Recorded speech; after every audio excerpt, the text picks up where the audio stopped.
بەناوی خۆی بەخشندەی میهرەبان، سوپاس و ستایش بۆ خوای پەروەردگاری جیهانیان.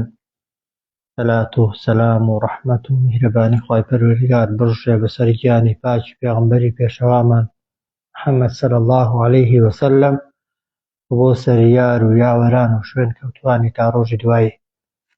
ڕێزان، هەر لە بابەتی نوێژی بە کۆمەڵ و ئادابەکانی داین کە یەکێکی دیکە لە ئادابەکانی نوێژی بە جەماعەت، نوێژی بە کۆمەڵ و ئەوەیە کە ئەگەر کۆمەڵێک خەڵک بەیەکەوە بوون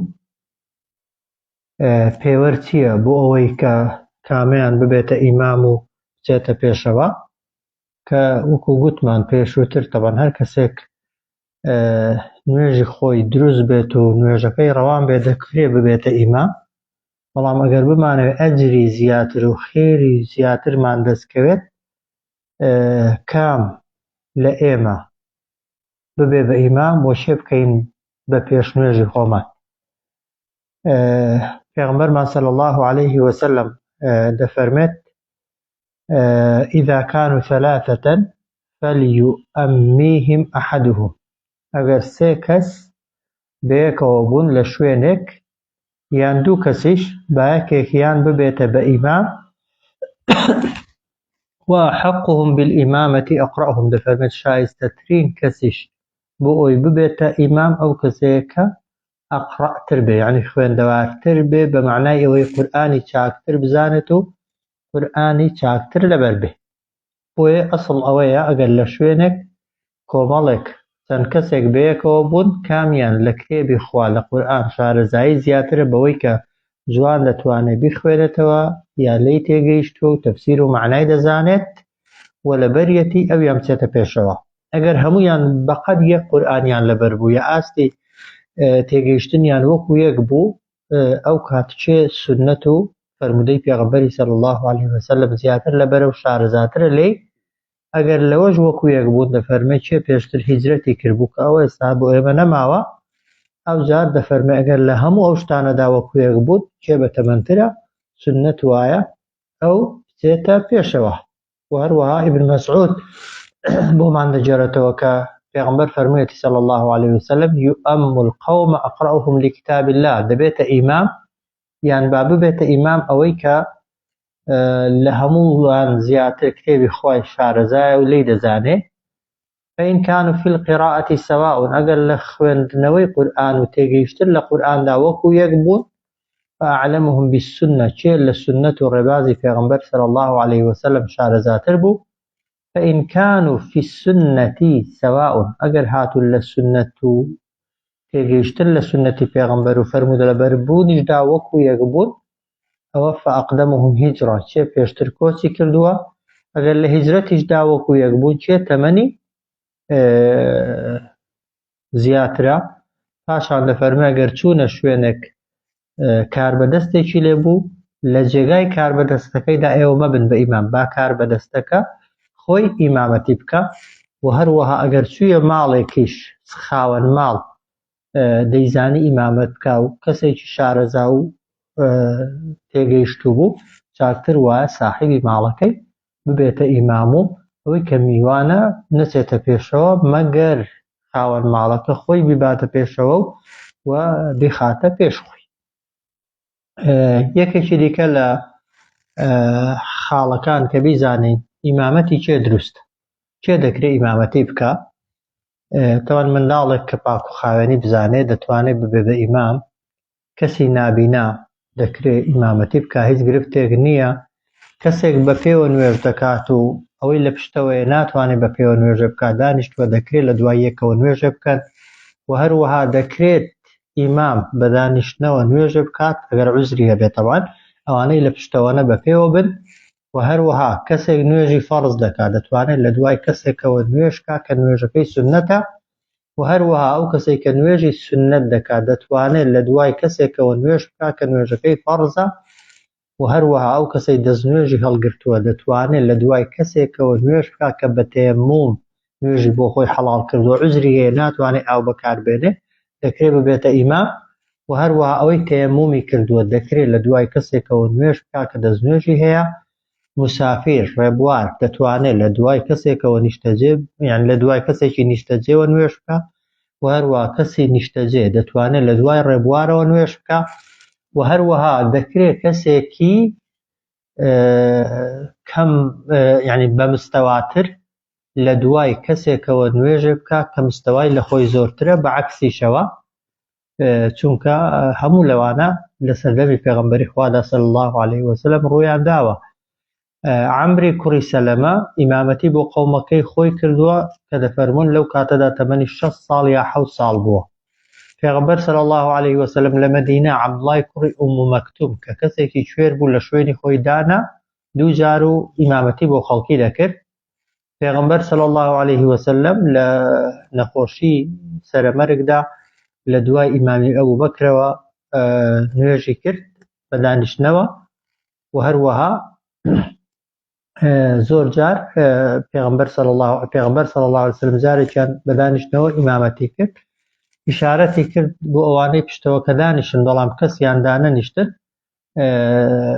پێغەمبەر صلی الله عليه وسلم فەرمووی ئیمام بۆ ئەوەیە بە دوای کەوت یعنی بەڵێ سونەت وایە ئەگەر ئیمامەکە بە دانیشتنەوە نوێژی کرد نەیتوانی بە پێوە ڕاوەستێ مەئمومەکانش دابنیشن بەڵام ئەگەر باش نەنیشتن هیچ گرفتێکی تێدا نییەوە. ئەوەکانی کەش هەمووی دەلیلمان هەیە سەحابە هەبووە کە هاتۆتە مزگەوت نوێژی فەرزی نەکردووە سەحابەیەکی دیکە چووە ئیمامەتی بۆ کردووە ئەوەی وی سونەت بووە ئەوەکەی دیکە فەرز بووە یان پێغەمبەر صلی الله عليه وسلم فێری کردوین ئەگەر لە شوێنێک نوێژی فەرزمان کردبوو بەتەنێ بەڵام چووینە مزگەوتێک نوێژی جەماعەتی لێبوو یا چووینە جێگایەک جەماعەتی لێبوو دەکرێت نوێژەکەی دووبارەکەینەوە یەکمیان بە فەرز حیسابە و دووهەمیان بۆت بە سونەت حیسابە و هەروەها دەکرێت ئەو کەسەی کە مسافرە لە دوای کەسێک نوێژە بکا کە نیشتەجێ بەڵام مەرجە طبعاً کە لە دوای کەسێکی نیشتەجێ دادبەست وەکوی نوێژەکەی تەواوکەی نەک کورتیکەیەوە و بەعەکسیشەوە کەسێک کە نیشتەجێ لە دوای مسافرێکیەوە دەتوانێت نوێژە بکا مسافرەکە دوو ڕکعاتی خۆی دەکا بە قەسر مەئمومەکە دوو ڕکعاتی لەگەڵ وی دەکات و دواتر هەڵدەستێتەوە دوو ڕکعاتیکە بۆ خۆی دەکات و نوێژەکەی تەواو دەکات. خاڵێکی دیکە ئەوانەی کە بە کەڵکی ئیمامەت نایەن و ئیمامەتیان دروست نییە عولەما دەفەرموون ئەو کەسانەی کە مبتەلا و تاقی کراونەتەوە بە هێندێک نەخۆشی کە پاک و خاوێنی خۆیان پێ ڕاناگیرێت یا دەستنوێژیان پێ ڕاناگیرێت ئەو جۆرە کەسانە نوێژی خۆیان دروستە بەڵام هیچ شێوەیەکی دروست نییە ببن بە ئیمام.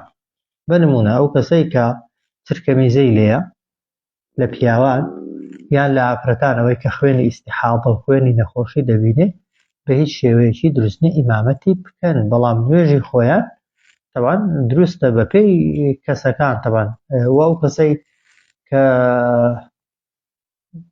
یعنی سکی غازاتی دەکات و لە خۆی ئەمین نییە کۆنتڕۆڵی خۆی بەدەست خۆی نییە ئەو جۆرە کەسانش بە هیچ شێوەیەکی دروست نییە ئیمامەتی بکەن و هەروەها طبعاً ئیمامەتی ئافرەتیش بۆ پیاوی ڕێگە پێدراو نییە و دروست نییە.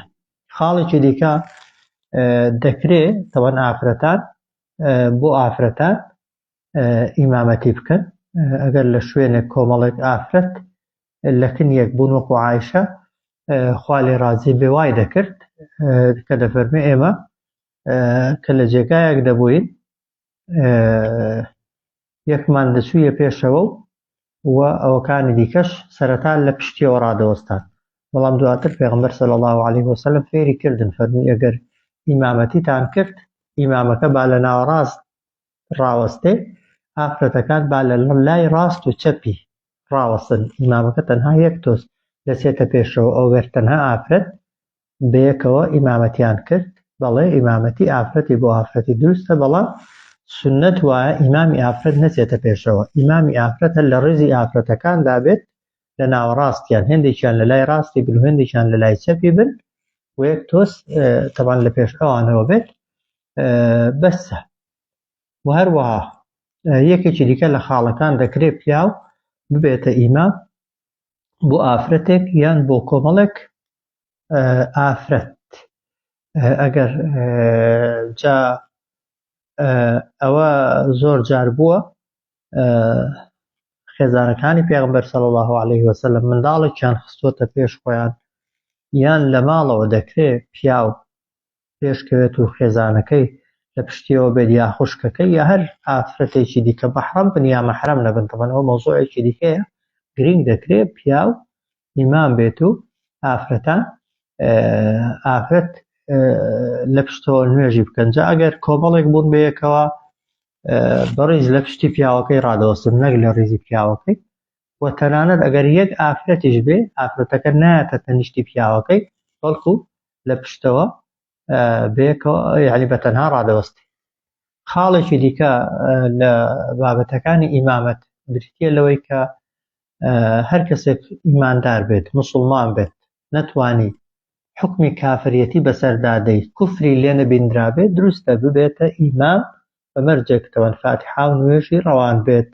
بەڵام چاکتر وایە باشتر وایە خێرتر وایە ئیمام کەسێکی متتەقی کەسێکی لەخواترست و پابەند بێت بە سونەتەکانی پێغەمبەرەوە صلی الله عليه وسلم.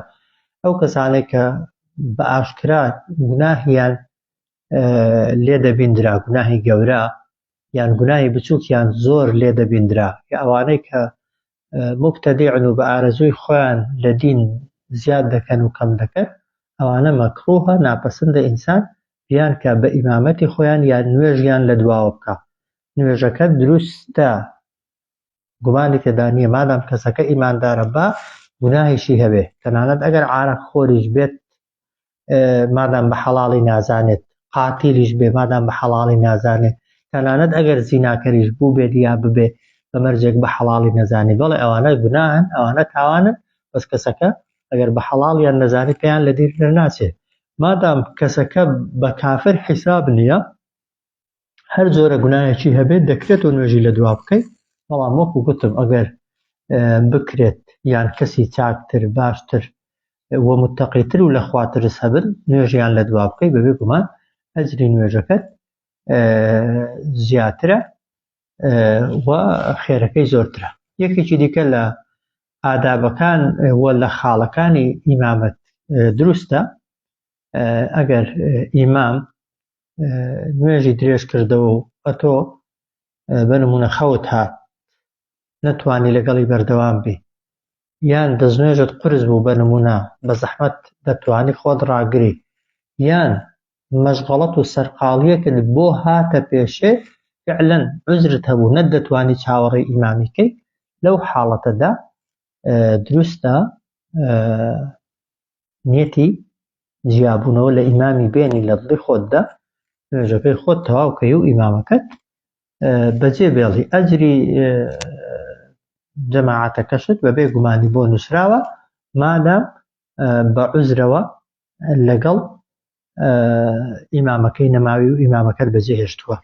چونکە پێشتر باسمان کرد ئیمام وەکو ئەوەی کە جارێکیان معاذ ئیمامەتی کرد سوڕەتی بەقەرەی لە ئەوەی یەکەمدا خوێند، یەک لە سەحابەکان یارە خەوی هاتووە یا بێتاقەت بووە نیەتی جیابوونەوەی هێناوە و لە معاذی کوڕی جەبەل جیابۆتەوە، پێیان گوتووە فڵان کەس تووشی نیفاق و دووڕووی بووە تاقەتی نەماوە لە جەماعەتێدا بمێنێ.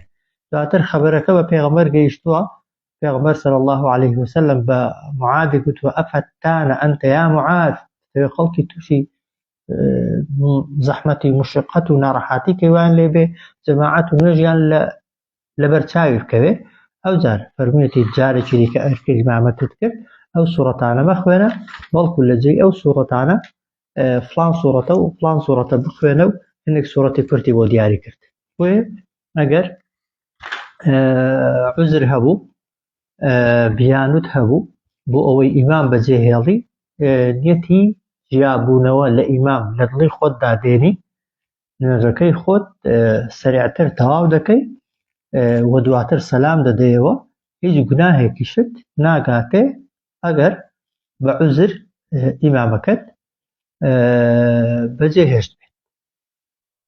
یەکێکی دیکە لە خاڵەکان ئەوەیە کە وەکو گوتمان شارەتمان پێکرد ئەگەر لە شوێنێک بە تەنها نوێژت کرد بەڵام بە جەماعەت نا، دواتر چوویە مزگەوت یا لە شوێنێک تووشی هەمان ئەو نوێژە بوویەوە بە جەماعەت، یعنی بە نمونە تۆ نوێژی نیوڕۆت کردووە بەڵام بەتەنێ، دواتر دەچیە ماڵێک دەچیە مزگەوتێک دەبینی نوێژی نیوڕۆی بە جەماعەت لێ تۆش کردوتە، سنەت وایە چی ئەو نوێژە دووبارەکەیەوە بۆ ئەوی خێری جەماعەتەکەت بۆ بنووسرێ.